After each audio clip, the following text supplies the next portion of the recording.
الله تعالى عليه وآله وصحبه وأزواجه وأهل بيته وأعفاده أجمعين دائما أبدا أبدا إلى يوم الدين. أما بعد فأعوذ بالله من الشيطان الرجيم. بسم الله الرحمن الرحيم. سبحان الذي أسرى بعبده ليلا من المسجد الحرام إلى المسجد الأقصى الذي باركنا حوله لنريه من آياتنا إنه هو السميع البصير. صدق الله العظيم وصدق رسوله النبي الأمين الكريم الشاهدين والشاكرين. کل حمد و ثنا اس مالک کے حقیقی وحدہ شریک کے لیے سزاوار ہے جو کل عیوب سے پاک اور مبرہ ہے، جس کے مثل و مانند کوئی نہیں، اور بذات میں یکتا اور تنہا ہے، جو چاہتا ہے کر گزرتا ہے، اس کے اختیار کو کوئی روک نہیں سکتا۔ وہ قدیم ابد الآباد سے ہے اور ہمیشہ ہمیشہ رہنے والا ہے۔ میں گواہی دیتا ہوں کہ نہیں ہے کوئی معبود برحق لائق عبادت سوائے اللہ کی ذات کے، اور میں یہ بھی گواہی دیتا ہوں کہ محمد عربی صلی اللہ تعالی علیہ وآلہ وسلم اللہ کے بندے اور خاص رسول ہے۔ صلاۃ و سلام نازل ہو ہمارے آقا نامدار حضور تاجدار محمد عربی صلی اللہ تعالی علیہ وآلہ وسلم پر، آپ کے آل پر، آپ کے اصحاب پر۔ بزرگان دین، گرامی اسلام، آج ہم اور آپ رب العزت کے مکان میں، مسجد میں شکر کے طور پر جمع ہوئے۔ عزیز اور بزرگوں، جو یہ دنیا قرب قیامت کی طرف رواں دوا ہے، اور ویسے شکر کا امتیاز بندگان خدا اپنی زندگیوں میں دھندلا سا کر رہے ہیں۔ آپ اچھی طرح یہ بات جانتے ہوں گے، جو یہاں بزرگ حضرات ہیں وہ اپنی جوانی میں، اور جو میرے ہم عمر ہیں وہ اپنے بچپن میں یہ بات محسوس اور محسوس کیا کرتے تھے کہ معراج النبی کا جب دن آتا تو جوب در جوب لوگ مسجد میں شکرانے کے طور پر جمع ہوا۔ یہ دور بےانسی اور خود غرضی کا دور ہے، اور عصر حاضر پر فتن ہے، اور ہر فتنہ جو اٹھ رہا ہے اس کا اپنا ایک مقصد ہے، اور ان کا مبادئ اور بنیادی مقصد یہ ہے کہ وہ ایمان کو چھینے۔ اور معراج النبی صلی اللہ تعالی علیہ وسلم کے بارے میں جاننا اور اس کے رموز پہ توجہ کرنا اور ان احوال کو سن کر ایمان کو گرمانا، یہ ایمان کی علامت ہے۔ چونکہ معراج النبی صلی اللہ علیہ وسلم کو علماء ربانیین نے ایمان کی تصویر بتایا، اور یہی اللہ تعالیٰ کی خاص عنایتیں آقا علیہ السلام پر سب سے بڑا عظیم دوسرا معجزہ ہے اللہ کی رسول کی زندگی۔ اللہ کے رسول کی زندگی کا سب سے بڑا عظیم دوسرا معجزہ کیا ہے بولیے؟ معراج النبی صلی اللہ علیہ وسلم۔ پہلا معجزہ کیا ہے؟ قرآن مجید۔ سب سے پہلا معجزہ اللہ کی ذات کے بعد اللہ کی جو حبیب پاک صلی اللہ علیہ وسلم کو عنایت فرمایا ہے، سب سے پہلا معجزہ کیا ہے؟ قرآن ہے۔ اور دوسرا معجزہ اللہ تعالیٰ نے جو عطا فرمایا وہ کیا ہے؟ معراج النبی صلی اللہ علیہ وسلم۔ عزیز اور بزرگوں، معراج النبی صلی اللہ علیہ وسلم کے بارے میں جب اللہ تعالیٰ نے اپنے بندوں کو بتانا چاہا تو اس کے بیان کو شروع کیا سبحان کے لفظ، اور سبحان اللہ کی ذات کی اساس ہے. اس کے معنی ہے پاک. کس بات کی پاکی پر بیان کر رہا ہے؟ ہر عجز سے، ہر عاجزی سے، ہر ناممکن فکر و فہم سے. اللہ کی ذات کیا ہے؟ بالاتر ہے، پاک. اللہ تبارک و تعالی اختیار والا ہے، قدرت والا ہے، مختار ہے. وہ مختار ایسا کہ اس نے کسی چیز کو ناممکن کا کوئی تصور نہیں لا سکتا. وہ ذات سبحان ہے، پاک ہے. کس باتوں سے؟ عاجزی سے. ہر ناممکن کام ہو جانا یہ اس کے اختیار ہے، یہ اس کی ذات کا تقدس ہے. اور جو کوئی عام طور پہ سمجھ نہیں سکتا، وہ سمجھ میں نہ آنا بھی یہ اس کی خصوصیت ہے. تو اللہ تبارک و تعالی سورہ بنو اسرائیل کی پہلی آیت 15ویں پارے کی پہلی آیت میں اللہ فرما رہا ہے کہ پاک ہے وہ ذات سبحان الذی جس نے اسرا لے گیا سحر کے لیے. دیکھیے یہاں پہ اسرا کا لفظ اس کی کئی لغت کے اعتبار سے علماء مفسرین نے معنی بتائے کہ یہ ہے سحر کے. تو عزیزوں اور بزرگوں دیکھو سحر ہو رہی ہے اور سحر کیسی ہوتی ہے؟ سحر کا لفظ کہاں استعمال ہوتا؟ سحر و تفریقے جب نکلتے ہیں تو یہ معنی بڑا غور فکر ہے. سبحان الذی اسرا، پاک ہے وہ ذات مقدسہ جو اپنے بندے کو سحر کے لیے لے گئی. کب لے گئی؟ راتوں رات. رات کے کچھ قلیل سے وقت میں وہ پاک ذات کیا کری؟ اپنے بندے کو سحر کے لیے لے گئی. وہ سحر کیوں کرائی گئی اور کہاں سے کہاں تک لے گیا؟ تو مختصر معراج کا ذکر اس میں بتایا گیا. مسجد حرام سے مسجد اقصی تک کیوں لے کے گیا؟ لنریہ، تاکہ اپنے بندے کو دکھلائے آیاتنا، اپنے نشان جو تاکہ اللہ نے رکھے. عزیز و بزرگوں، معراج نبی صلی اللہ علیہ وسلم کے مختلف مرحلے ہیں. پہلا مرحلہ بیت الحرام سے مسجد اقصی تک براق کا. پھر دوسرا مرحلہ براق، وہاں پہ اپنی سواری چھوڑنے کے بعد وہاں سے ایک پورانی سیڑھی لگائی مسجد اقصی سے پہلے آسمان. پھر پہلے آسمان سے 7ویں آسمان کا تیسرا مرحلہ. چوتھا مرحلہ 7ویں آسمان سے پھر سدرۃ المنتہا، پھر سدرۃ المنتہا سے رف پر. تو یہاں تک جو سفر ہے یہ اللہ تعالیٰ نے وسیلے سے رکھا، سواریاں رکھی یہاں اور ہر سواری پچھلی سواری سے زیادہ تیز اور رفتار والی اللہ نے عطا فرمائی. براق کی رفتار کے بارے میں بتایا گیا کہ جہاں پر اس کی پہلی نظر ہوتی وہاں اس کا پہلا قدم ہوتا. تو شاید براق کا ایک ہی قدم اتنا رفتار والا تھا کہ مسجد حرام سے مسجد اقصی تک پہنچ گیا. اور یہ براق برق سے بنا. علماء لوگ کہتے ہیں برق کے معنی کیا ہے؟ اتنی سرعت کہ بجلی کو بھی برق بولتے رہے. یہ جو کرنٹ ہے نا اس کو برق بولتے ہیں. بے انتہا رفتار. اور جب اللہ کے رسول صلی اللہ تعالی علیہ وسلم براق پر سوار ہو کر مسجد حرام سے مسجد اقصی تک پہنچے تو اتنی رفتار کہ ایک ہی نظر میں وہ اپنا پہلا قدم رکھتا ہے. اس رفتار کے انداز میں آپ غور فرمائیں. اگر ہم اپنی مادیت سے غور کریں تو خالی اگر کوئی 120 کی رفتار لگائے تو آزو بازو کے حالات سمجھ میں نہیں آتے.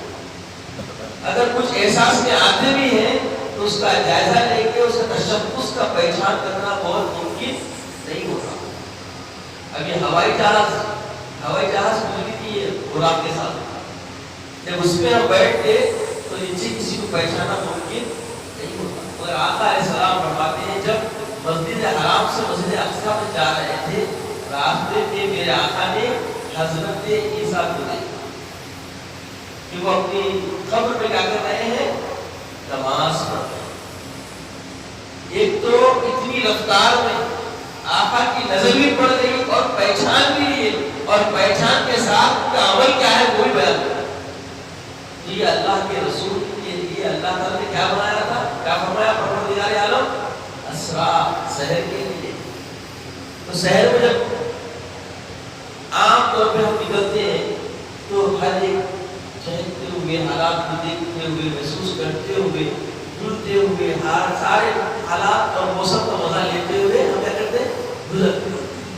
تو خدائے بزرگ برتر نے اپنے محبوب کی رفعت کو بیان کر رہا ہے کہ سحر کا یہ عالم ہے تو آقا کے سفر کا عالم کیا ہوگا۔ آقا علیہ السلام صرف سحر کے لیے اللہ تعالیٰ ہم کو لے جا رہا ہے، تو سحر کی کیفیت یہ ہے کہ آپ اتنی رفتار کے باوجود، اتنی جو رفتاری بیان کرنے کے باوجود پیارے آقا علیہ السلام نبی کو دیکھ بھی رہے ہیں، ان کی پہچان بھی کر رہے ہیں، ان کی حالت کی کیفیت کو بھی بیان کر رہے ہیں۔ اس کے بعد آقا فرماتے جب مسجد اقصی پہنچے تو پہلے سے ہی پھر وہاں پر استقبال کے لیے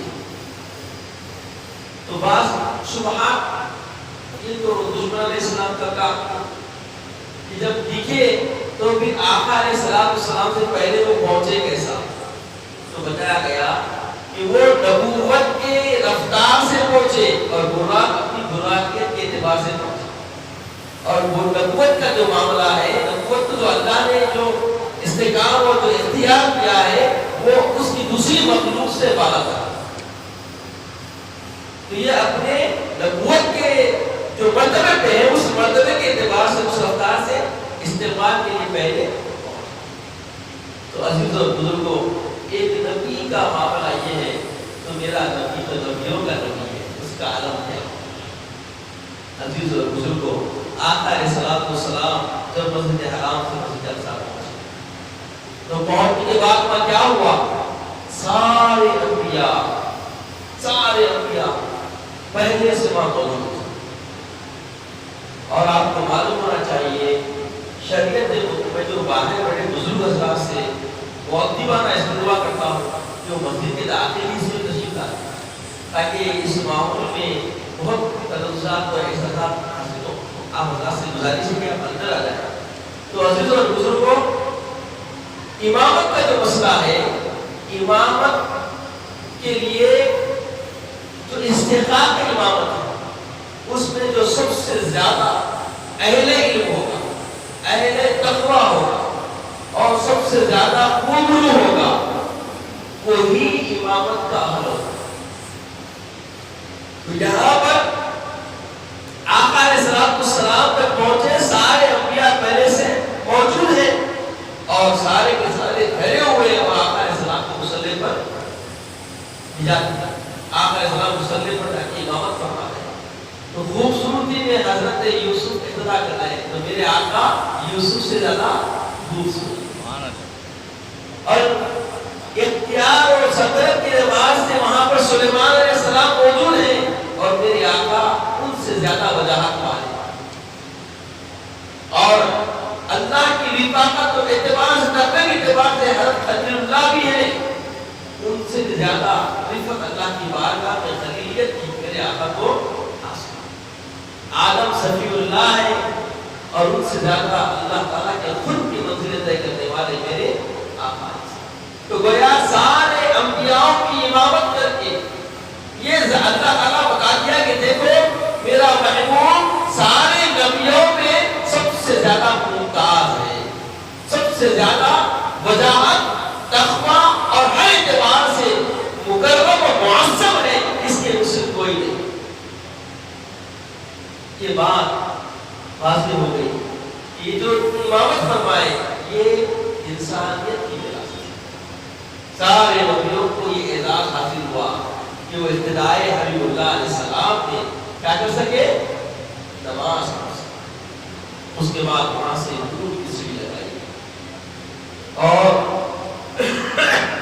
یہ نور کی سیڑھی اتنی صورت والی تھی کہ براق کی جو رفتار تھی اس سے بھی کئی گنا زیادہ جو مسجد اقصی سے آسمان اول تک لگائی لمحے بھر میں فرج جھپکنے سے بھی بہت انتہائی کم قریب مدت میں آسمان اول پر پہنچ گئے.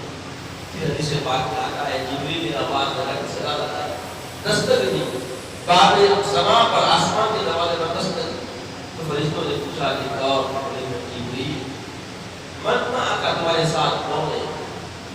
وہی محمد خاتم النبیین صلی اللہ علیہ وسلم. بلکہ کیا ان کو آنے کا امر ہے کہ ہاں اللہ تعالیٰ نے انہیں بلایا دروازہ کھولا اور اس کے بعد وہاں سے فرشتوں کے پروں پر اللہ کے نبی صلی اللہ علیہ وسلم ساتویں آسمان پر تشریف لے اور پھر ساتویں آسمان سے جبریل کے پروں پر سدرۃ المنتہا تک پہنچے. تو سدرۃ المنتہا پر پہنچے تو عزیزوں جیسے براق کی رفتار تھی اس سے زیادہ تیز نورانی سیڑھی کی رفتار تھی اور اس نورانی سیڑھی کی رفتار سے زیادہ تیز سرعت کے ساتھ راستہ طے کرنے والے فرشتوں کے پر ساتویں آسمان پھر ساتویں آسمان سے سدرۃ المنتہا تک اس سے زیادہ رفتار کے ساتھ جبریل کی رفتار تھی اور سدرۃ المنتہا پہ جب پہنچے تو جبریل ولی آقا میری انتہا ہے اس سے آگے ایک نمک برابر بھی میں آگے نہیں کر سکتا. پیارے آقا نے فرمایا کہ کیا معاملہ ہے کہ رفیق بنے سفر میں رفیق بن کر تو حرم سے ساتھ آ رہے اور یہاں آ کر رک جا رہے وہ سب کیسے ہوتی بولنے آقا بس یہاں تک ہی میری حد ہے اس سے آگے معاملہ میرا. پھر وہاں سے رف رف کی سواری رف رف تو علماء نے فرمایا کہ اس کی رفتار فر فر رف رف کا الٹا کر دیجیے فر فر یعنی وہ بھی بس بس کا اتنی رفتار کہ یہ جتنے سواری پہلے سنگت میں اللہ کے رسول کے ساتھ تھی ان سب سے زیادہ سرعت رفتار بننے والا ہوتا رف رف اور رف رف بھی ایک مقام پہ جا کے بس بس ہو گیا وہ بھی ساتھ چھوڑ گیا اور وہاں سے اللہ کے حبیب صلی اللہ علیہ وسلم کی مظہریت کی تلاش کی. اب وہاں سے آقا کی رفتار کے بارے میں آتا ہے کہ جو براق کی رفتار مسجد اقصی تک تھی مسجد اقصی سے نورانی سیڑھی کی رفتار آسمان اول تک تھی اور آسمان اول سے فرشتوں کی رفتار ساتویں آسمان تک اور ساتویں آسمان سے جبریل کی رفتار سدرۃ المنتہا تک ان سب کو ملانے کے بعد جو رفتار بنتی ہے وہ رف رف کی رفتار اور پھر رف رف کو ملا کے ان جملہ جو رفتار بنتی ہے اس رفتار سے میرے آقا کا پہلا قدم اللہ کی قدرت کی طرف لا بقا کی طرف آقا علیہ السلام جب لا بقا کی طرف آگے بڑھنے لگے تو آقا کا پہلا قدم اتنی رفتار والا اور اتنی سرعت والا تھا کہ جن کی یہ ساری رفتاریں ڈالی جائے تو آقا کا ایک قدم اور وہ ایک قدم جو آقا بڑھاتے گئے وہاں سے صدا آنے لگی ایک میٹھی صدا آنے لگی کہ یا محمد ادنو آؤ میرے قریب آتے جاؤ. اللہ تبارک و تعالیٰ صدائیں لگا رہا اور اس صدا کے بارے میں آتا ہے کہ وہ آواز حضرت ابوبکر کی آواز جیسی تھی اور اس بارے میں علماء ربانی فرماتے ہیں کہ اللہ کے رسول کو جو آواز صدا دی گئی یہ صدائیں 70 مرتبہ اللہ کے رسول سنتے رہے جس میں اللہ تعالیٰ اور قریب آنے کے لیے فرماتا ہے. تو گیا اللہ کے رسول کے 70 قدم 70 آواز پر ایک قدم ڈالتے گئے ہر قدم پچھلی رفتار سے زیادہ تیز اور سرعت والا ہوگا کیونکہ اللہ کے حبیب صلی اللہ علیہ وسلم بشر بھی ہے خاک کے ساتھ اور نورانی بھی ہے دل کے ساتھ. تو اللہ کے رسول صلی اللہ علیہ وسلم کو وہاں نورانیت کا جو معاملہ تھا بڑی صورت والا اور حضرت سیدنا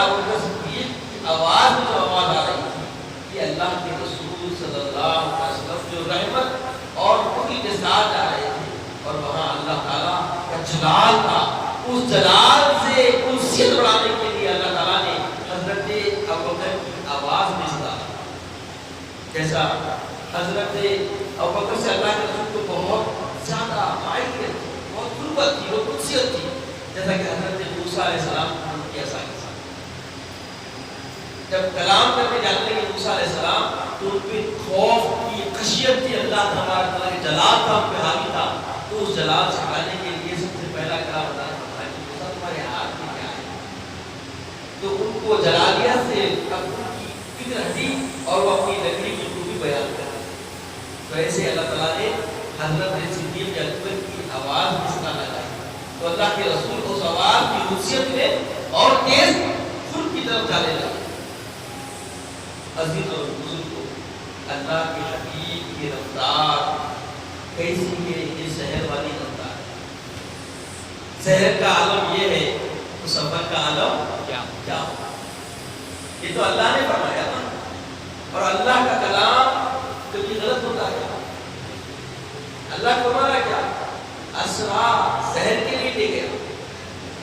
تو شہر کا عالم یہ کہ ایک ایک قدم پچھلی ہر رفتار سے تیز رو زیادہ تر, اور ایسا سرعت والا کہ ایسے 70 صدائیں سنتے گئے اور ہر صدا پر ایک ایک قدم رکھتا. تو علماء ربانی بتاتے ہیں کہ پہلی جو مسجد حرام سے مسجد اقصی تک کا سفر تھا, یہ بشریت کی میراث تھی. اور پھر سدرۃ المنتہا سے مسجد اقصی سے سدرۃ المنتہا کا سفر تھا, یہ ملکوت کی سارے فرشتوں کے سامنے جب اللہ کے رسول سدرۃ المنتہا پر پہنچے, یخشا ما یخشا, ایسا آپ نورانیت میں چھا گئے کہ سارے فرشتوں کا نور ماند پڑ گیا. آقا علیہ السلام روشن. سدرۃ المنتہا پہ جب اللہ کے حبیب پہنچے تو وہاں حضرت جبریل کی نورانیت بھی ماند پڑ گئی, اور اللہ کے حبیب صلی اللہ علیہ وسلم ایسے منور ہو کر اپنی حقیقی تجلی ظاہر فرمائی جو اللہ نے ان کے اندر عطا فرمائی. سارے نورانی فرشتے کیا ہو گئے, ماند پڑ گئے, پھیکے پڑ گئے آپ کے جمال کے ساتھ, آپ کی نورانیت کے ساتھ. اس کے بعد وہاں سے مذہبیت کی میراث, یہ خود اللہ کے خود کی طرف چلے, اور اللہ کے خود کی طرف جب پہنچنے لگے تو صدا بڑی پیاری آنے لگی. جب انتہا 70 جملے پر, جب 70 جو اللہ کی بارگاہ میں جو صدائیں آ رہی 70ویں مرتبہ صدا آئی, اس کے بعد صدا آئی کہ یا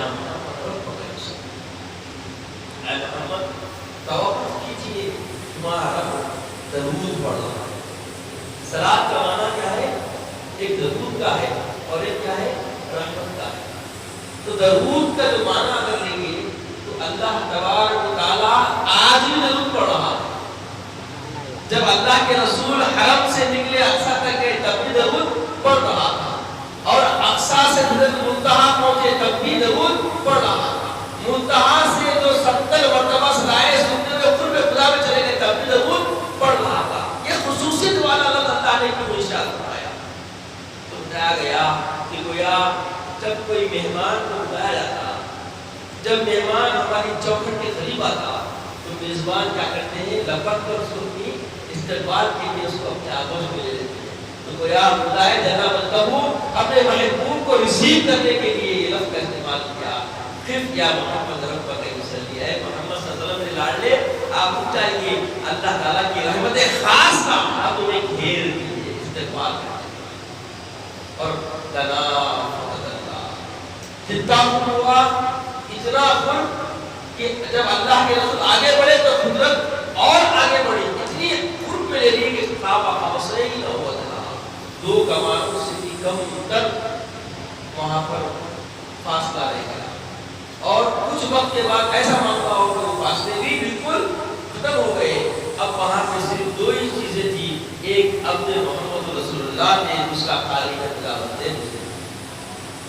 اللہ اللہ رہا, محمد عبداللہ رہے, بس اس فصل کے علاوہ وہاں کوئی فصل باقی نہ رہا. اور پھر کیا ہوا؟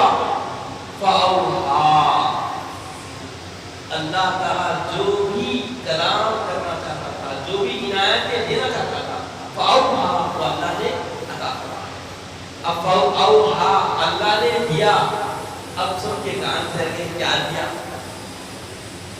خاص معاملہ ہے، ساری دنیا سے اوجل ہے، یہ جو سحر ہے اس سحر کی رفتار کو ماننے سے آج تک دنیا قاصر ہے۔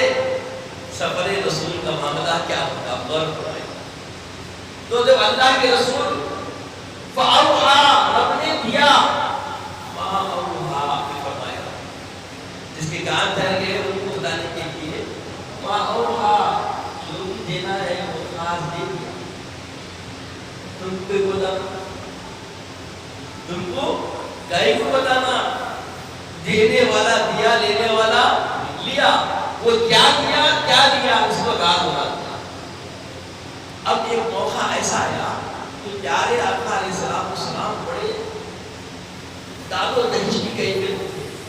ایک مرتبہ ہوتی ہے کہ بی بی عائشہ رضی اللہ عنہا بولی، عائشہ کیا مانگنا چاہتی ہو؟ مانگ، جو مانگو کا سوال پورا کرتا۔ بی بی عائشہ دیکھیں کہ اللہ کے رسول کی کیفیت ایک الگ سی ہے۔ ارے رسول اللہ، بہت پہلی مرتبہ یہ کیفیت میں آپ کو دیکھ رہی ہوں اور آپ عنایت کرنا چاہتے ہیں، تو میں ایسا چاہتی ہوں کہ اس عنایت میں ایسا آپ سے حاصل کروں کہ اس جیسی نعمت پھر کبھی میں کوئی پائی نہ ہو، ماضی میں نہ حاصل کر سکی ہوں، تو مجھے موقع دیجیے کہ میں اپنے بابا سے مشورہ کر کے آتا۔ تو ٹھیک ہے جا مشورہ کرنا۔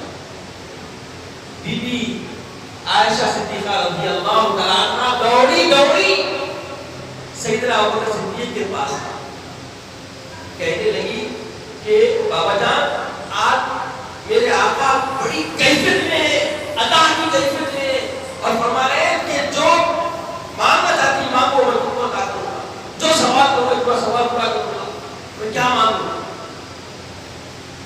صدیق اکبر رضی اللہ تعالیٰ بولے دیکھو موقع بہت اچھا ہے، سوال کو بہت اہمیت کا کرنا، میرے آقا سے بولنا کہ جو اللہ کے خود پہ جانے کے بعد اوہا ما اوہا، رب نے جو راز کی چیزیں دی ہیں ان میں سے کوئی راز تھا۔ دیکھیے غور فرمائیے، صدیق اکبر کا ایمان دیکھیے، اسی کے معراج کو ایمان کی کسوٹی کہا گیا۔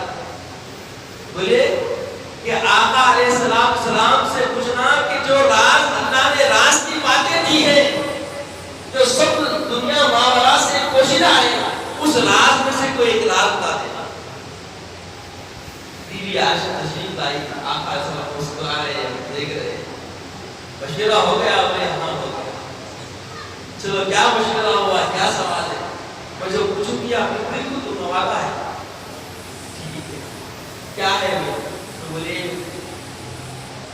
آپ کو جو لامقام یا اللہ نے جو راز کی باتیں بتائی ہیں ان میں سے کوئی ایک راز ہمارے سامنے افشا کرنا ہے۔ اور صدیق اکبر شرط رکھ دی، ایک ہی شرط میں مشورہ دوں گا، جو آقا فرمائیں گے وہ آگے مجھے بتا دوں گا، آقا جو بتائیں گے وہ مجھے آگے پھر بتانا۔ تو پیارے آقا مسکرا دیے، بولے میرے یار نے بھی پوچھا تو کیا پوچھا، اور جب راز بتا دیا جائے تو وہ راز کا آئے گا۔ بولے ٹھیک ہے، جب میں نے وعدہ کر دیا ہے تو میں پورا کر دوں گا۔ بولے دیکھو میرے آقا نے فرمایا کوئی ٹوٹے ہوئے دو دلوں کو جوڑ دینے سے اللہ کا یہ وعدہ ہے اس کے لیے جہنم حرام ہوگا۔ کوئی دل شکنی کسی کر دیا ہو، اس دل شکنی کو دور کر دینے والے، کروانے کا ذریعہ بننے والوں کو اللہ تعالیٰ جہنم ان پہ حرام کر دے گا، جنت کا ان کو مستحق بنا دے گا۔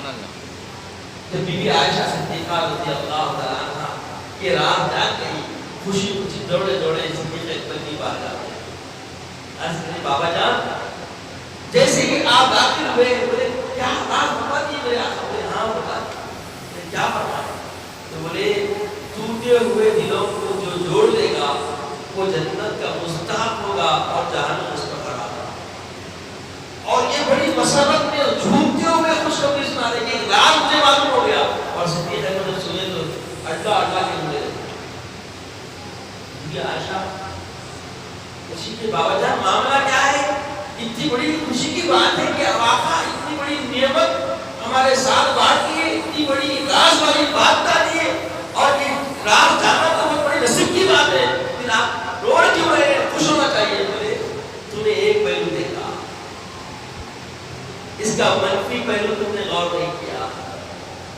اما عائشہ غور کر، دلیں ٹوٹے ہوئے دلوں کو جوڑنے کا اتنا بڑا انعام ہے کہ اس میں جہنم حرام ہو جائے گی، وہ جنت کا حلال ہو جائے گا، اور جو دل توڑتے ہیں ان کا حال کیا ہوگا، اور یہ معاملے کیا ہوگا؟ دل توڑنے والوں کا معاملہ، اس کی جزا کیا ہوگی، سزا کیا ہوگی؟ عزیز و بزرگ، آج ہم شکر کرنے کے لیے جمع ہوئے، اور اس شکر کی محفل کا ایک اہم پیغام جو ہمیں ہاتھ لگ رہا ہے وہ ہے دل شکنی سے بچنا، کسی کے دل آزاریاں نہ کرنا۔ کچھ لوگ اللہ کی مخلوق کی خدمت میں لگے ہوں گے، کچھ لوگ اللہ کی رضا کے لیے اپنا زندگی کا ایک قیمتی وقت اللہ کے گھروں کو لگا دیتے ہیں، کچھ لوگ اپنے مال سے کسی کی امداد کر دیتے ہیں، اور کچھ لوگ خیر کے کام کی امید اور خیر کی آس میں جڑے ہوئے باس معاملات سے رہتے ہیں، اور جو لوگ ان پہ الزام آرائیاں کرنے کی شکریہ کرتے ہیں۔ سوچو حضرت ابوبکر کے عقیدے سے ان کا حال کیا ہونے والا ہے، ان کی کیفیت کیا ہونے والی ہے۔ انعام اتنا بلند کہ وہ جنت کا مستحق، جہنم حرام ہے، اگر اس کو بدل دیا جائے، اس کا منفی پہلو نکالا جائے، دل توڑ دیا جائے، تو جہنم کا مستحق ہوگا اور جنت اس کے لیے حرام ہے۔ عزیزو، آج تو ہم بیٹوں میں دل توڑتے ہیں۔ ایک مرتبہ کا ایک واقعہ ہے، ایک صحابی رسول اللہ کے رسول کی بارگاہ میں آئے کہ یا رسول اللہ میرا بیٹا کھو گیا، وہ پریشان اور بہت گھبرائے ہوئے، بہت پریشان۔ بچہ کھو گیا تو حالت کیا ہوتی؟ صاحب اولاد سے پوچھو۔ بہت پریشان، کافی وقت گزر گیا، اور کافی وقت کے بعد ایک صحابی رسول بارگاہ رسالت میں حاضر ہوئی، اور اللہ کے رسول نے پوچھا کہ جب وہ صاحب بیٹے ان کا بچہ ہو گیا تو لیکن ان کا بچہ میں نے ابھی وہ باغ میں فلاں مقام پہ بچوں کے ساتھ کھیلتے ہوئے دیکھ کر آ رہا ہوں، ان کی جان میں جان آ گئی، اٹھ کے لپٹ کے تھوڑی نکل لگے۔ اللہ کے رسول نے آواز دی، کہاں جا رہے ہو؟ بولے یا رسول اللہ میں باغ میں میرا یہ حال ہے، گھر میں ماں اس سے بھی کہیں اتنا زیادہ تڑپ رہی ہے، چاہتا ہوں کہ جلد سے جلد بچے کو لے جاؤ اور وہاں سے ملا دو۔ تو اللہ کے رسول نے کہا دیکھو جب تم باغ میں جاؤ تو بیٹے کو میرے بیٹے کہہ کر للچائے ہوئے نظروں سے نہ پکارنا، باغ کے کنارے ٹھہر کر اس کو نام سے پکارنا۔ تو صحابی رسول نے کیا رسول اللہ اب کہیں کہ تو کچھ اور ہے، اور اس میں ایک بچہ مل جا رہا ہے، تو میں بیان کے باہر میری محبت بجرانا محبت پانے عروج میں، اور میں کیسے اس کو روکوں گا؟ تمہیں روکنا ہوگا، اگر تم اس بجرانا محبت کے والہانہ جذبے کے ساتھ اپنے بچے کو کسرا لگاؤ گے، لال کے ساتھ لگاؤ گے، تو وہاں کچھ یتیم بچے ہوں گے، ان کو ان کا بابا یاد آ جائے گا، اور ان کو خیال ہوگا کہ میرا والد بھی زندہ ہوتا اور میں کھوتا تو ایسے ہی لگتے ہوئے اللہ میں پیار کرتے ہوئے مجھے میرا والد زندہ ہوتا، لہذا اس کی دل شکنی نہ ہونے پائے اور اپنے بچے کو انعام سے پکارا۔ عزیز اور بزرگوں، دیکھیے میرے آقا کی دستگیری کیا، کس انداز سے میرے آقا علیہ السلام والسلام کس انداز سے آپسی صلہ رحمی کا سلیقہ بتا رہے ہیں، صحابہ کے ذریعے ہمیں جینے کا طریقہ اور وسیلہ بیان فرما رہے ہیں، اور آقا علیہ السلام والسلام یہاں تک فرما دیے کہ خبردار اگر تم کوئی خصوصی کوئی اپنے گھر میں سالن بنا رہے ہو تو اس کی وہ پڑوسیوں کے گھر تک نہ پہنچے، ایسے وقت بنانا کہ جب سارے لوگ استراحت میں ہوں، اور اگر بنا رہے ہو تو ان پڑوسیوں کا خیال کر کے کم سے کم شوربہ بنا دینا تاکہ تھوڑا سا کٹورا شیوا ان تک پہنچائے۔ بچے سونے کا انتظار کرنا، جو اگر تم بناؤ گے ان پہ للچاہٹ آئے گی تو اپنے والدین کو تنگ کریں گے کہ ہمیں بھی ایسا کھانا ہو، آئے آئے قربان جائے میرے آقا۔ یہ سارے مرحلے، یہ ساری ہدایتیں، یہ دنیا کی حقیقتیں آپ کے سامنے رکھنے کا مقصد یہ ہے کہ دیکھیے آقا علیہ السلام نے کہاں تک دل آزاری اور دل کو تکلیف پہنچنے سے باز رکھنے کے لیے تلبیہ اور تربیت فرمائی۔ ہم ایسے آقا کے اوپر آج ہم کیسے کیسے انداز اپناتے ہیں۔ آقا نے فرمایا کہ دیکھو اپنی بیوی کے ساتھ بغل گیری نہ کرنا بیوہ عورتوں کے سامنے، کہیں اس کو اپنے شوہر میں کھونے کا احساس نہ ہوتا ہے۔ یہ دل چھپنے والے پہلو ہیں، دل ٹوٹنے والے پہلو ہیں، دل آزاری والے ان پہلوؤں سے آقا نے متنبہ فرمایا۔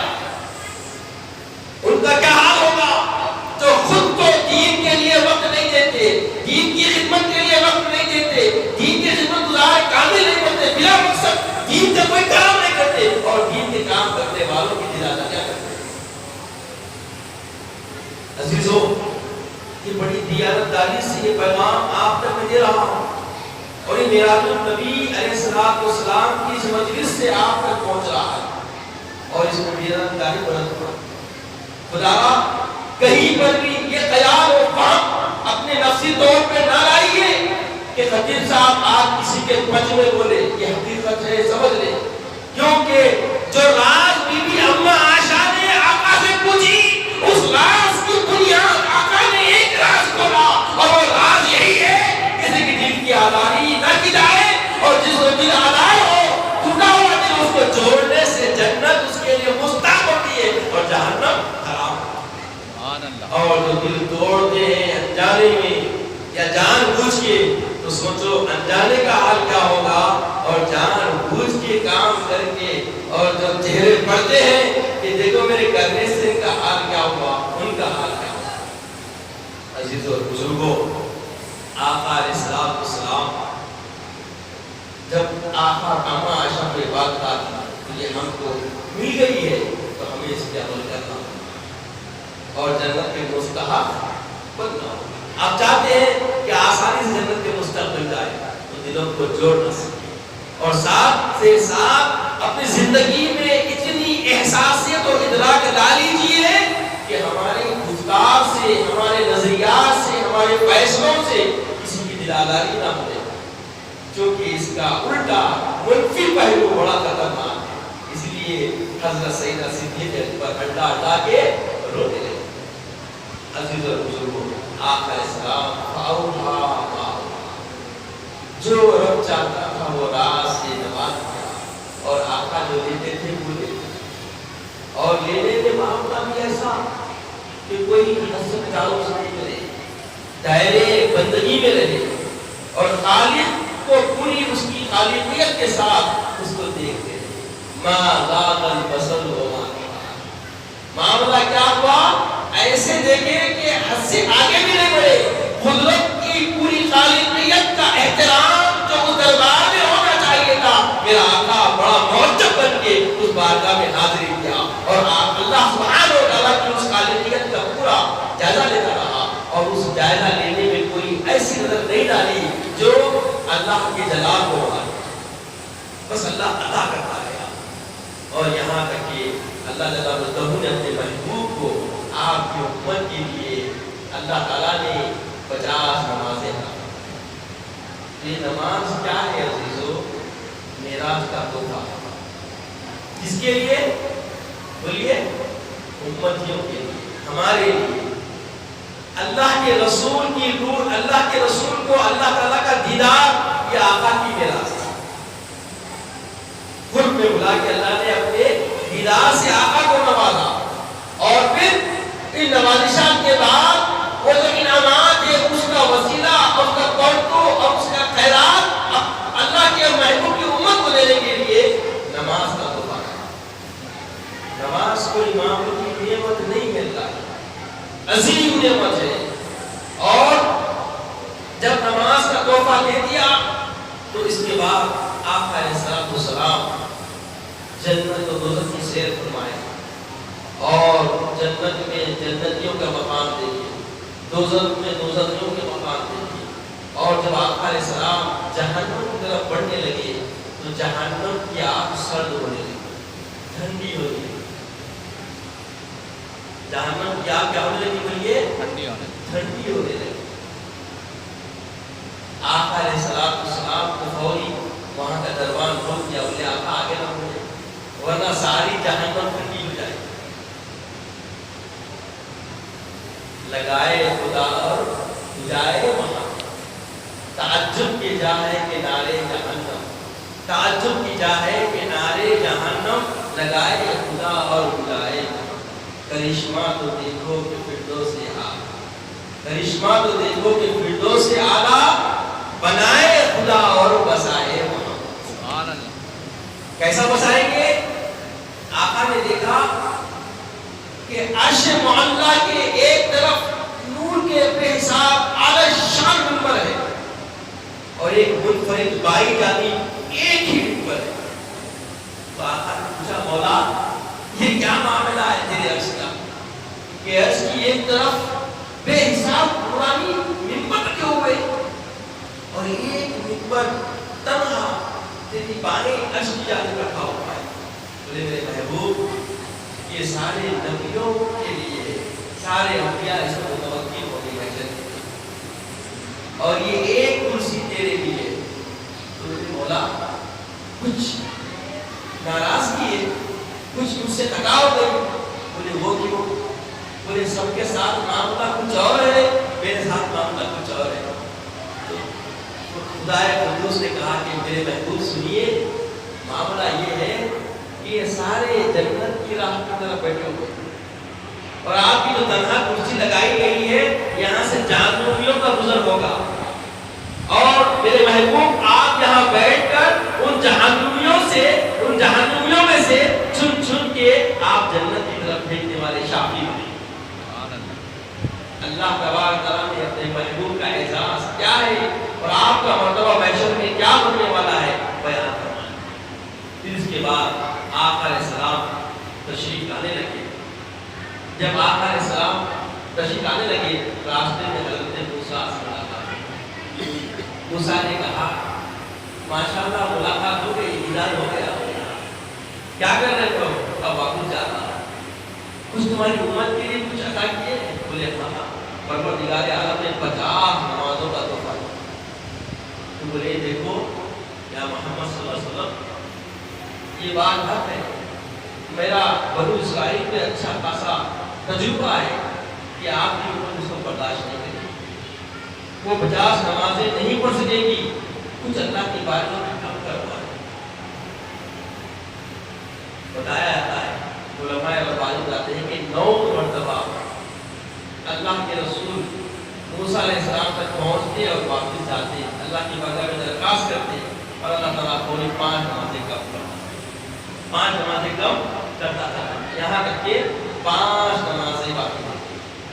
ان 5 نمازوں کے اوپر بھی حضرت موسیٰ نے کہا کہ دیکھو پیارے آقا یہ بہت مشکل ہے امت کے لیے، اس میں اور کم کرا دو۔ بولے مجھے حیا آ رہا ہے۔ آقا نے فرمایا مجھے حیا آ رہی ہے اور آقا نے فرمایا کہ 3 چیزیں دنیا کی مجھے بہت مرغوب اور پسندیدہ ہے، ایک عورت، دوسرے نماز اور تیسرے شہد۔ ایک روایت میں آتا ہے کہ تیسرا دودھ۔ تو عزیز و بزرگوں آقا نے اپنی پسند کو لگا دیا۔ نماز کو اللہ کے رسول کا قرۃ عین کی صلاح، نماز کو میرے آقا کی جاتا ہے۔ اب 50 نمازیں دے دی، اس کے بعد کم کرتے کرتے 5 نمازیں باقی رکھ دی اور اللہ کا فرمان کیا ہے؟ لا تبدیل لکلمات اللہ، اللہ کا جو فرمان ہوتا ہے وہ بدلتا نہیں، نیور کوئی بدل نہیں سکتا۔ پھر یہ کیا معاملہ 50 کو ان کے 5 کہا کر دیا پروردگار عالم، تو پروردگار عالم نے فرمایا کہ میرے آقا لا تبدیل لکلمات اللہ، میرے کلمات بدلنے والے نہیں، 50 تو 50 رہیں گے، وہ اس طرح رہیں گے، پڑھے گی 5 بدلہ میں 50 کا۔ دیکھیے یہ کرم کس سے مل رہا ہے، یہ کرم ہم پہ جو ہو رہا ہے کیسے ہو رہا ہے؟ آقا علیہ السلام کی ذات مقدسہ، ان کی نسبتوں کا صدقہ ہے۔ کہ پڑھتے 5 ہیں اور جزا اس کی 50 ہے۔ اور نماز کا فائدہ کیا ہے معلوم؟ ارے نماز ایک آپ کی سحر ہے بھائی۔ نماز کیا ہے؟ جیسا آقا کو اللہ نے سحر کرانے لے گیا، یہ خدا کی قدرتوں کی سحر ہے نماز۔ اگر آپ غور کریں گے ایمانی پوری احساس اور ادراک کے ساتھ اور پورے اپنی روحانیت کی پوری حاضری کے ساتھ اور حضور ذہن کے ساتھ اور تقاضے نماز کی پوری ادائیگی شریعت کی مواظبت کے ساتھ ایک رکعت اگر آپ پڑھ لیں گے تو معلوم ہو جائے گا کہ یہ کیسی سحر ہے، کیسی تفریح ہے۔ نماز تفریح کے سوا کیا ہے؟ اللہ کا حق ہے مگر اس میں اللہ نے نورانی ایک سفر رکھا ہے۔ اور جب بندہ پورے حضور قلبی کے ساتھ اور فرمودار نبوی صلی اللہ تعالی علیہ وسلم کا پیکر بن کر جب حاضری دیتا ہے تو آقا نے فرما دیا الصلاۃ معراج المومنین، نماز میرے مومن میرے امتیوں کی معراج ہے۔ تو یہ روحانی سفر ہے اور ہم اس سفر سے مفر کر رہے ہیں، منہ موڑ رہے ہیں، حالات ابتلی کی طرف لے جاتے ہیں۔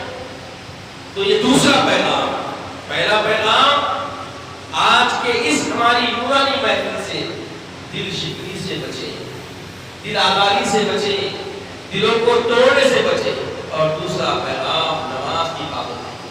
نماز کا فائدہ کیا ہے؟ حضرت سیدنا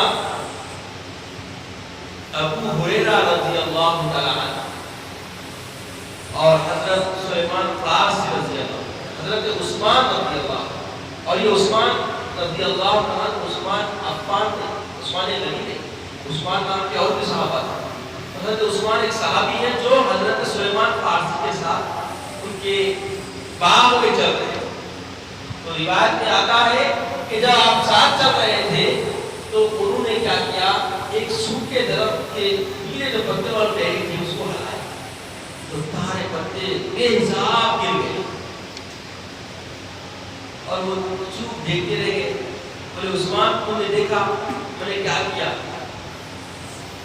بولے میں سمجھا نہیں، اب آپ میں نہ جاتے۔ بولے ایک مرتبہ میں پیارے آقا صلی اللہ علیہ وسلم کے ساتھ جا رہا ہے اور ایسے ہی ایک سوکھے درخت کی ٹہنی کو میرے آقا نے پکڑی اور ہلائی، اور ایسی میں نے مجھے سوال کیا، مجھ سے آقا نے پوچھا کہ اے سلیمان فارسی کو نے دیکھا میں نے کیا کیا، اس میں کیا سمجھے؟ تو آقا نے فرمایا جیسے اس پتے کو ہلانے سے، ٹہنی کے ہلانے سے سارے پتے جھڑ گئے، ایسے ہی جب کوئی نماز پڑھتا ہے اور نماز میں جیسے ہی رکعت پڑھتا ہے، ایک رکعت پوری نہیں ہوتی تو اس کے سارے گناہوں کو اللہ تعالیٰ ایسے ہی ڈھا دیتا ہے جیسے ٹہنی سے پتے جھڑ گئے۔ سبحان اللہ، ایک عزت کا پتا ٹہنی پہ نہ رہا۔ تو گویا جب بھی ہم نماز کے لیے اللہ کی بارگاہ میں آتے ہیں تو سارے گناہ جھڑ جاتے ہیں، اور فرشتے جب نماز سے فارغ ہوتا ہے بندہ تو فرشتے پوچھتے ہیں کہ مولا یہ گناہ جھڑ گئے ہیں کیا پھر اس میں مسلط کرنا؟ تو وہ جو جھڑ گئے گئے پھر اس کی دوبارہ ڈالنے کی ضرورت نہیں۔ دیکھیے اللہ کا نظام کیا ہے۔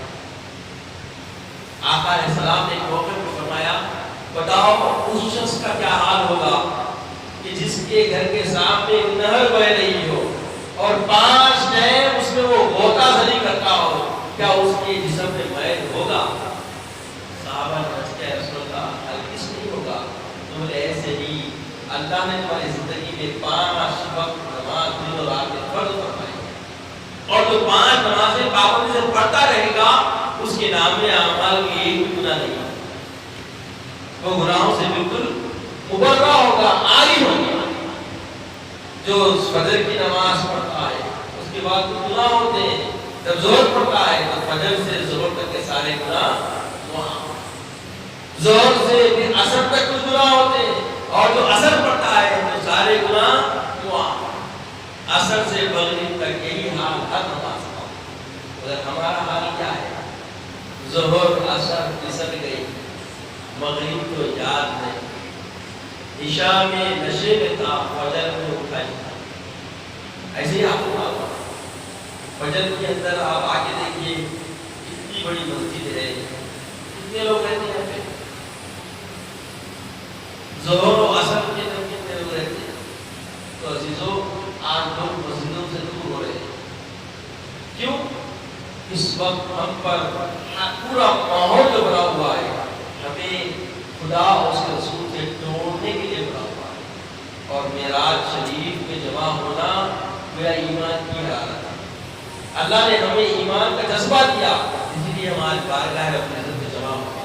اور پیارے آقا کی محبت میں جڑنا یہ ایمان کا اثاثہ ہے. گویا ہمیں ایمان کی حالت باقی ہے. یہ اللہ کا بہت بڑا انعام ہے ہم پر کہ اس نے ہمیں توفیق بخشی کہ ہم اس کی بارگاہ میں آ سکے اور جمع ہو سکے. اور محبوب کو جو اللہ نے انعام دیا ہے، جو معجزہ دیا ہے، اس کو یاد کریں. یہ اللہ کے رسول کی خصوصیت ہے کہ اللہ تعالیٰ نے ساری مخلوق پر اپنی ذات کے بعد اگر کوئی برتری والی مخلوق بنائی ہے تو وہ خالق نے اپنے محبوب کی ذات کو بنایا.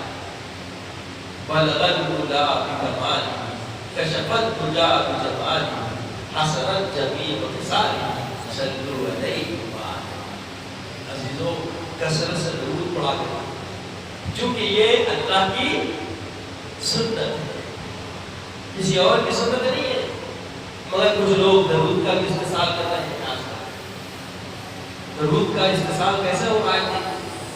جہاں ہر محل اللہ کے رسول صلی اللہ علیہ وسلم کی بارگاہ میں صحابی نے عرض کیا یا رسول اللہ میں درود آپ پر کتنا پڑھوں؟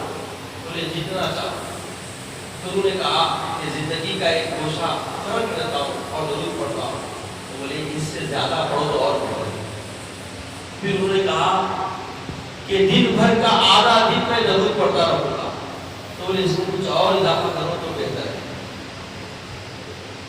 یہاں تک کہ انہوں نے کہا کہ میں سوائے اللہ کی فرائض کے کھٹے وہاں سوا آپ کا درود ہی پڑھتا رہوں گا. یہ تمہارے لیے بہتر ہے، تمہاری رفاقت کے لیے جنت میں زمان دیجیے اللہ کے رسول کو.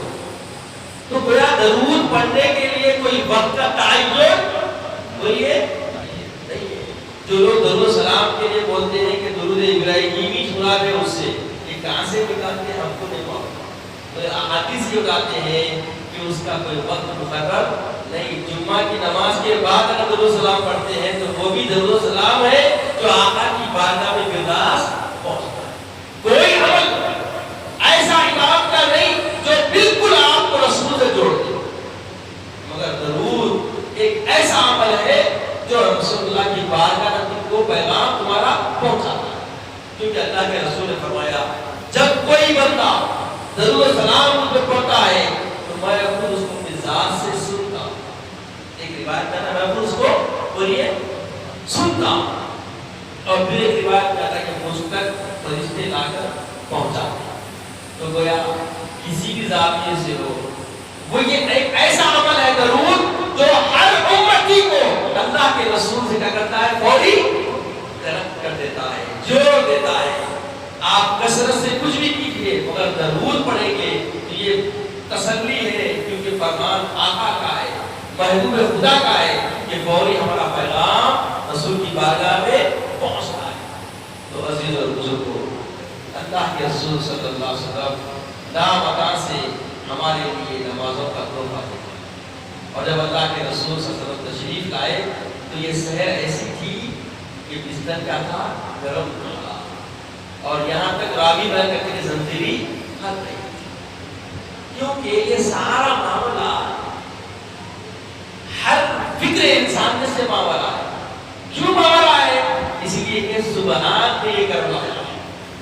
اس لیے معاملہ ہے جو فکر فہم ادراک عقل کا خالق ہے اس نے یہ کیا ہے، اس لیے سب سے معاملہ. آپ انسان کی بس میں آ گیا تو وہ خالق کی نظر کیسے؟ یہ خالق کا کرشمہ ہے، قدرت کا معاملہ ہے اور قدرت نے اپنی قدرت سے یہ معاملہ فرمایا. اور یہ کیسے معاملہ کو معلوم؟ ایک طرف حضرت سیدنا آقا علیہ السلام کے چچائے عزیز پڑھتا ہے، چند لمحے ہوئے آپ کے اہل خانہ پڑھتا ہے، اور جب تم نے گزرا کہ آپ کے جدید چچا پڑھتا ہے. اب معاملہ ہر طرف سے آپ کے اوپر ایک غم اور بڑا ہی حزن والا تھا. اور اللہ سبحانہ و تعالیٰ نے ایسے مرحلے میں آپ کو میراث سے نوازا، ایسے مرحلے میں میراث سے نوازا، اور جب میراث سے واپس آ گئے تو سورہ نجم نازل کرنا کیا، اور سورہ نجم میں تفصیل سے میراث کا واقعہ بیان ہے۔ جب آقا علیہ السلام آگے میراث کا واقعہ بیان کرنے لگے تو لوگ مجنون کہنے لگے، اللہ کے رسول مجنون ہو گئے، نعوذ باللہ بولے رہے۔ تو اللہ تعالیٰ سورہ نجم کے ذریعے ان سب کا دفاع کیا کہ میرا محبوب مجنون نہیں ہوا بلکہ جو اس کو وہی کیا کہ وہی وہ بیان کرتا ہے۔ اور والنجمی اس کے بارے میں مفسرین مختلف معنی سے بیان، گویا اللہ تبارک و تعالیٰ جب انعام دیا تو انعام لینے والے کوئی بھی فرزند ہوتا ہے، کسی کا باپ، اس کا باپ ہوتا ہے، اس کی ماں ہوتی ہے، تو جب کوئی اعزاز لے کے آتا ہے تو وہ دعا کرتے ہیں کہ میرا چاند، میرا لاڈلا اتنا بڑا کمال کر کے آ گیا، اس کو دعا کیا جاتا ہے۔ جب آقا علیہ السلام معراج میں جا کے آئے تو آپ کے والد بزرگوار تو نہیں تھے جو آپ سے دعا کرتے، والدہ محترمہ نہ رہی جو آپ سے دعا کرتی، آپ کی اہلیہ بھی نہیں تھی جو ایسا معاملہ آپ کا ہم سفر ہونے کے ایسے سے بانٹ لیتی، یہ بھی رسول اللہ نے ہی لائی۔ والنجم اذا ہوا، اے میرے چمکتے تارے میرے محبوب، یہ وہ علامات کی وہ کیفیت جو ابھی آپ کے سامنے میں نے عرض کی کہ رفرف جہاں پہ بس بس ہو گیا، وہاں سے جو مزاحیت کا معاملہ ہوا وہ جو نور بنا وہ تارا بن کے ہوا۔ جب جبریل نے کہا، جبریل سے آقا نے پوچھا کہ جبریل بتاؤ تمہاری عمر کیا ہے، تو جبریل فوری خاموش ہو گئے۔ آقا نے بولا کیا بات ہے، جبریل خاموش ہو گئے، جواب نہیں دے رہے۔ بولے یا رسول اللہ میں کیسے بتاؤں میری عمر، میں 70 برس میں ایک مرتبہ یہاں پر ایک تارا دیکھا کرتا تھا، 70,000 برس میں ایک مرتبہ میں یہاں پر ایک تارا دیکھا کرتا تھا، اور اس تارے کو میں نے 70,000 مرتبہ دیکھا۔ تو آقا علیہ السلام مسکرائے، اتنا مسکرائے کہ آپ کی نورانیت پوری چھا گئی۔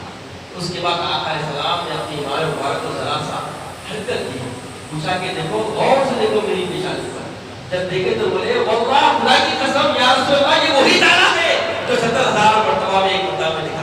سبحان اللہ۔ تو عزیزو اور بزرگو، پیارے آقا علیہ السلام کی رفعت کو اللہ تعالیٰ والنجم اذا ہوا کے ذریعے کہ میرے محبوب اپنی خواہش سے کوئی بات بیان نہیں کرتے بلکہ وہی بیان کرتے ہیں جو قدرت کے ساتھ معاملہ فرماتا۔ تو یہ جو معراج کا واقعہ تھا، اس معراج سے کئی لوگ مرتد ہو گئے، جن کو توفیق نہ ہوئی وہ کیا ہو گئے، بولیے مرتد ہو گئے۔ تو قیامت تک کے اس میں ذری سی کفیر سی بھی لہجہ برابر بھی کوئی کہیں کبھی نکالا گا، اس کا ایمان چلا جائے۔ ایمان کی کسوٹی معراج ہے، اور یاد رکھیے ہر سال معراج النبی منانا اور اسی کے ذریعے اپنی اولاد تک یہ پیغام پہنچانا، اپنی اولاد کو معلوم کروانا، گویا ان کے ایمان کو مستحکم کرنا ہے، ان کے ایمان کو جلا دینا ہے، ان کے ایمان کو گہرانا ہے، اور ان کی ایمان کی حیات کو ایمان کے اندر۔ کیا آپ یہ نہیں چاہیں گے؟ کیا آپ کی آرزو نہیں کہ آپ کی نسل در نسل ایمان سے ایمان کی لذتوں سے محظوظ ہوتی رہے اور ان کی ایمان کی جلا بڑھتی رہے؟ اگر آپ چاہتے ہیں تو ان محفلوں کا انعقاد۔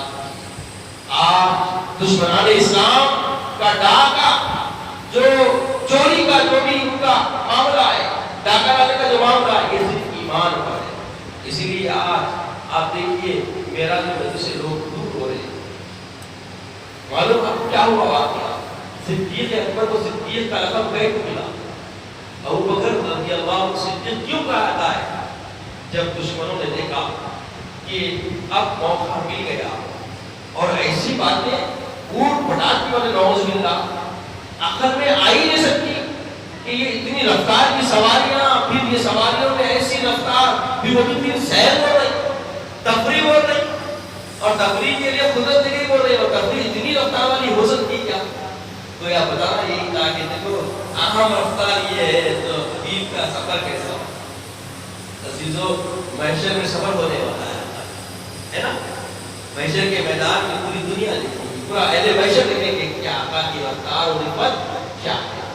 تو عزیز اور بزرگوں، بتایا گیا کہ آقا علیہ السلام جب بیان فرمائے تو ایک ملعون قبیلت کا کافر آ گیا اور آگے کہنے لگا، جس کا نام تھا ابو جہل، بولنے لگا کہ اے محمد ایک پیر پہ ہو جاؤ۔ آقا علیہ السلام ایک پیر پہ ہونے کے بعد بولنے لگا دوسرا پاؤں اٹھاؤ۔ تو آقا علیہ السلام نے فرمایا کہ اے ابو جہل جانتا ہے جب میں دوسرا قدم اٹھاؤں گا تو میں گر جاؤں گا۔ تو دیکھو یہاں ثبوت مل گیا، یہاں ثبوت مل گیا کہ دیکھو دوسرا قدم اٹھائے تو محمد کہنا گر جائے گا۔ اندھے کو نہیں سوگی کہ پربت ہے گرائی، یہ کہیں پہ سمجھ میں نہیں آئی اس کو۔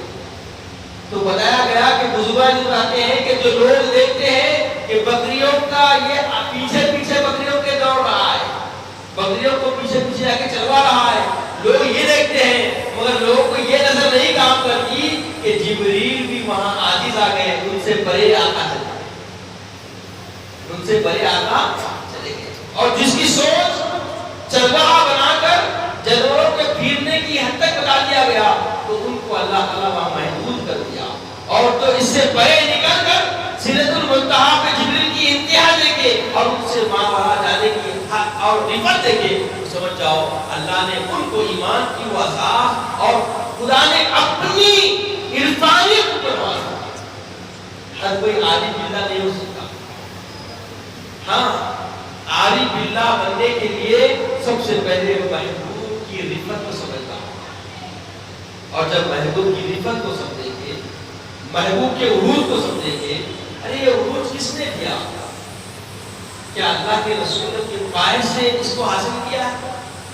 نہیں نا، خدا تعالیٰ سبحان کے لفظ سے یہ بیان کر دیا کہ یہ اللہ کی اپنی چاہت ہے۔ اللہ تعالیٰ خود اپنی طرف سے آقا کو شہر کے لیے لے گیا، یہ قدرت کا معاملہ ہے۔ اسی لیے اللہ نے سبحان کے لفظ سے واضح کر دیا پاک ہے وہ خالق و مالک، وہ قدرت والا خدا جس میں ایسے کوئی معاملے سے عاجزی ممکن نہیں۔ اب اس میں کوئی چیز بچی نہیں، اب شک و شبہ آنا ایمان کے انتہائی کمزور و ابتر ہونے کی بلیے علامت۔ تو خدا میرا بھی نبی کی حقیقت کو سمجھے، جتنے کفار انکار کیے ان کی موت تاریخ ہو گئی، نیست و نابود ہو گئے، ان کی ہلاکتیں ایسی ہوئی ان کی نسل ہی دنیا سے مٹ گئی۔ مٹتے ہیں مٹ جائیں گے آدھا تیرے، مٹتے ہیں مٹ جائیں گے آدھا تیرے، نہ مٹا ہے نہ مٹے گا چرچا تیرا۔ اللہ نے رفعت دی ہے آپ کو، ورفعنا لک ذکرک، اے میرے محبوب میں نے تیرے ذکر کو بلند کیا۔ کتنا بلند کیا؟ آقا جب عرش مولا پر پہنچے تو عرش مولا کے ارد گرد آقا اسلام کے وسیلوں سے اللہ کی بارگاہ میں دعائیں کرتا، اور جنت کے ہر پتے پتے پر ہر پھل پر آقا السلام کا نام اللہ کے نام کے ساتھ جڑا ہوا۔ اتنی رفعت کی کہ آقا السلام وہاں پر بھی اذان کی آواز سنے اور اس میں اشہد ان لا الہ الا اللہ کا اشہد ان محمد رسول اللہ۔ اور رفعت کی انتہا یہ ہے کہ نماز میں پڑھتے ہیں، نماز میں بھی اللہ نے اپنی ذات کے ساتھ اپنے محبوب کا ذکر رکھا ہے۔ رفعت کتنی رفعت دی اللہ تعالیٰ نے؟ اللہ نے اتنی رفعت دی کہ جب اللہ کے رسول نے شہاب الوجود کے ساتھ تقیہ پھینکی، وما رمیتا اذ رمیتا اذ اللہ رما، فرما دیا کہ وہ آقا نے پھینکی، آقا نے ہے، مگر وہ پھینکنا اللہ کا تھا۔ رفعت ہے یہ۔ اللہ تعالیٰ نے کہیں پر بھی اپنی ذات کے ساتھ اللہ کے رسول کو نہیں جوڑا، ذاتیں جدا ہیں مگر افعال کو ایک کر دیا۔ بتایا کہ جو محمد عربی کی نافرمانی کرے گا وہ گویا خدا کی نافرمانی کرے گا، جو محمد عربی کی اطاعت کرے گا اور وہ گویا خدا کی اطاعت کرے گا۔ ذاتیں جدا ہیں مگر ان کی فرمودات، ان کی فرمانروانی ایک ہے۔ اس سے پتہ چلا کہ اللہ تبارک و تعالیٰ نے اپنے محبوب کو کتنا محبوب بنا رکھا ہے۔ ہر ذات میں سے دشمنان اسلام چاہتے تھے کہ جتنے بھی لوگ ایمان لائے ان کا ایمان ابھی تارا لگا ہے کہ منحرف ہو جائے، اور جو منحرف ہوئے مرتد ہوئے وہ اس کو نابود ہوئے، ان کی نسل مٹ گئی، اور ڈگر ہے ان میں ایک نام صدیق اکبر کا آتا ہے، کیونکہ صدیق اکبر کو گھیرا گیا۔ جیسے اب کوئی یہاں آیا تو یہاں پہ رسوخ والی شخصیت کون ہے؟ صدر صاحب۔ تو یہاں کوئی بھی اگر آتا ہے اور جال جھڑ رہا ہے اس معاملے میں تو بولے حضرت صدر صاحب کو گھیر دو، صدر صاحب مان لیے، بعد میں کوئی انکار نہیں کر سکتا، کیونکہ ایک رسوخ والی شخصیت ایک مسجد کے صدر بنا کے ہے، لہٰذا انہوں آگے تو سب آیا۔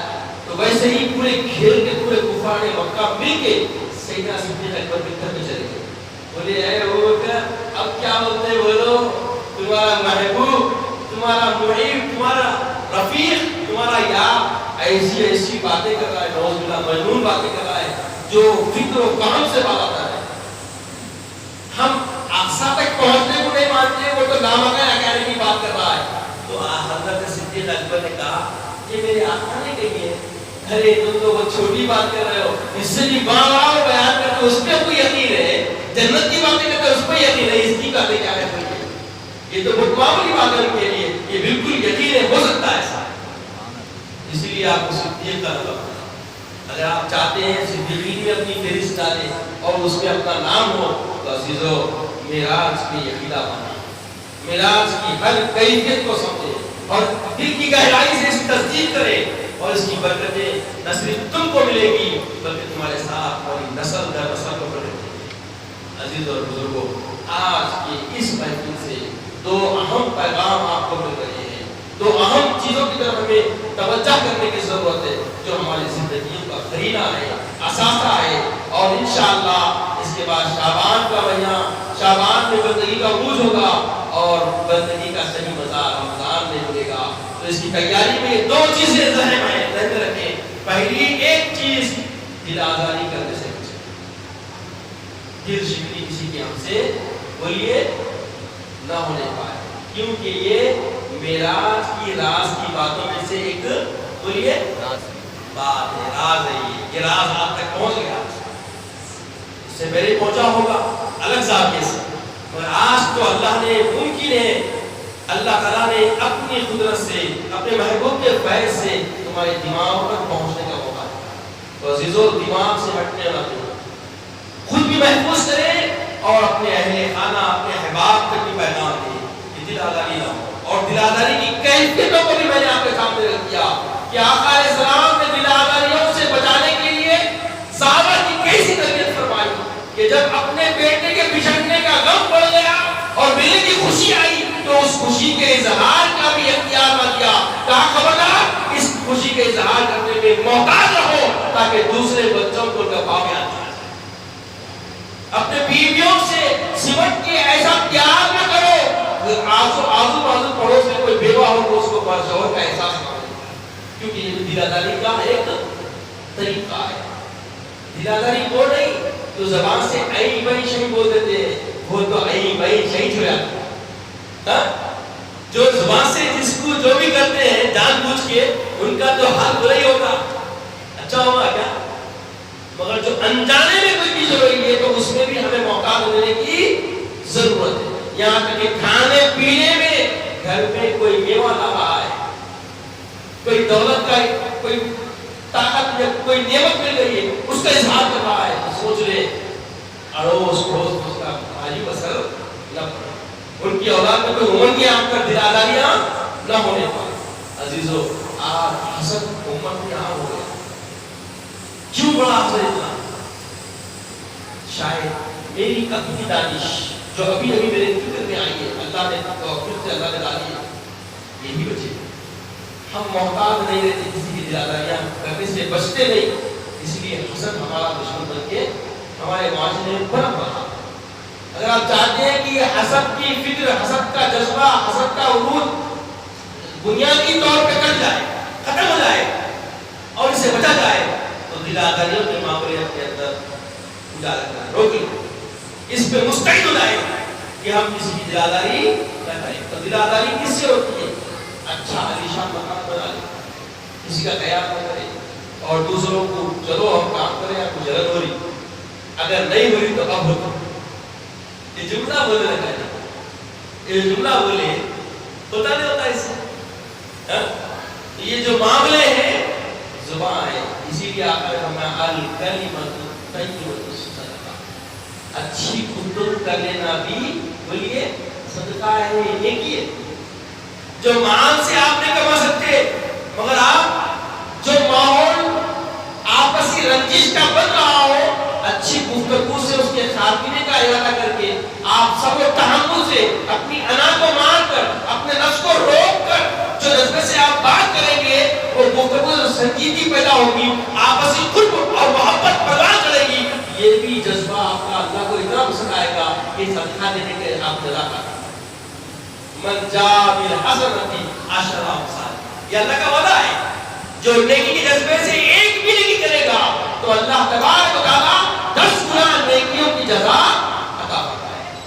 تو خدا یہ دو جو اللہ آج کی اس محفل سے جو ہم کو اللہ اور اس کے رسول کی توفیق سے جو نعمت نصیب ہوئی ہے, یہ پیغام کو خود بھی اپنائیں اور دوسروں تک پہنچائیں. ایک دل آزاری دل شکنی سے بچیں اور دوسرا نماز کے پابند, نماز کے دائرہ بنیں, نماز کے مبلغ بنیں اور نماز کے لیے خود بھی مواظبت کریں اور اپنی آل اولاد کو پابند کریں. عزیزو, آج نماز سے بہت لوگ ٹوٹ رہے ہیں. حالت دیکھیے آپ بہت بری ہے. نماز کو انجانے چھوڑنا ہی نقصان ہے. اب جو جان بوجھ کے نماز چھوڑتے ہیں اللہ اکبر, ان کا عالم کیا. نماز کیا ہے؟ ہر برائی سے روک. اور ابھی آپ نے سنا آقا علیہ السلام نے کیسی تمثیل دے کر بتا دی کہ سوکھے درخت کو ہلانے سے جیسے پتے جھڑتے ہیں ویسا ایک نماز پڑھنے سے بندے کے گناہ آپ کے رونے پلانے سے کتنا جھڑنے سکتے, مگر خالی نماز مخلص بن کے اللہ کی بارگاہ میں آ گئے گناہوں سے آپ برات آ سکتے ہیں, مبرہ ہو جائے. اور یہاں تک بھی آیا کہ بندہ اگر اخلاص کے ساتھ نماز پڑھتا ہے اور توبہ کرتا ہے, اس کے بعد گریہ وہ جاری کرتا ہے, اور اگر وہ نوجوان ہے تو 40 کوس دور تک اللہ تعالیٰ جو اپنا کوئی معاملہ ایسا کرنے والا ہوگا جس میں غضب ہو, وہ غضب والی راہوں سے اس کو آزاد کرتا ہے. اپنا غضب اللہ اٹھائے گا. اللہ کا غضب اس خطے سے 60-70 کوس دور تک آتا ہے, اڑ جاتا ہے. صرف کے لیے ایک نوجوان توبہ کرتے ہیں, نمازی ہو, حضور ذہن کے ساتھ ہو اور پوری دل کی گہرائی سے تائب ہو رہے ہو, راضی ہو رہے ہو, تو سوچو خدا تعالیٰ کیسے نماز سے نوازے گا. تو عزیز اور بزرگوں, آج کی معراج کی یہ شب تو شکر میں ہم گزارے ہیں. ہمیں 2 پیغام دے رہی ہے, ان 2 پیغاموں کو سمجھ کے دل سے لگائیے. اللہ تعالیٰ سے دعا ہے کہ یا العالمین ہمیں نیک توفیق عطا فرما, نیک جذبے عطا فرما, مولا نیکی کا صلہ عطا فرما اور نیکی پر استقامت عطا فرما. مولا خیر والی زندگی عطا فرما, عزت کی اسلام کی زندگی عطا فرما. مولا جو جہاں جہاں سے آئے ہیں مولا وہاں ان کے ساتھ اے مولا اے وہاب اے عطا کرنے والے مالک, ان کے ساتھ تیری اس شکر والی محفل کے جو فیضان ہیں ان کے گھروں تک پہنچے. مولا ایسا فیض جاری فرما دے, ایسا انعام جاری فرما دے. اے بار اللہ ہمارے ساتھ خیر کا معاملہ فرما. اے مولا ہمارے ساتھ خیر کا معاملہ فرما. مولا جو جس نیتوں سے امیدیں باندھتے ہوئے تیری محبوب کی اس نعمت کے شکر میں سراہتے ہوئے تیری بارگاہ میں حاضر ہے مولا, ان کے جائز مقاصد کو بھر لا دے, پورا فرما دے. مولا ہر ایک کو صالحیت کا فرما, ہر ایک کے ساتھ خیر کا معاملہ فرما, خاتمہ بالخیر فرما, وقت عطا کے نتیجہ عطا فرما, اپنے نبی پاک صلی اللہ علیہ وسلم کا دیدار عطا فرما. سبحان اللہ.